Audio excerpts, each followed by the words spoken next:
เป็นวันสุดท้ายเพราะรู้ดีว่าไม่มีความหมายจึงสักเพียงใดฉันก็ต้องตัดใจก็คืนนั้นคือก็ยังพบเธอก็เห็นเธอยังไม่เดินกับเขาไม่เคยคิดเลยว่าจะทำกับเราอุตส่าห์ใจความรักจริงมอบให้เธอที่แทบเปลือกตัว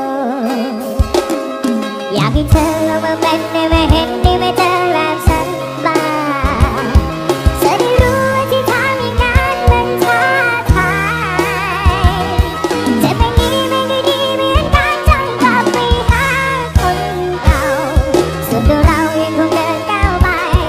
เจ็บนิดเดียวอยากให้เธอลองมาเป็นให้ไม่เห็นได้ไม่เจอแบบให้เธอได้รู้ว่าที่ทำอย่างนั้นมันท้าทาย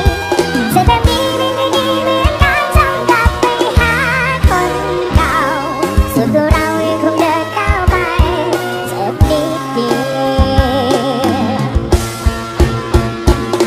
อยากให้เธอลองมาเป็นนี่ไม่เห็นนี่ไม่เจอแบบตาชัดมากให้เธอได้รู้ว่าที่ทำอย่างนั้นมันท้าทายเจ็บแบบนี้ไม่ได้ดีเหมือนการจำกลับไปหาคนเก่าส่วนตัวเรายังคงเดินก้าว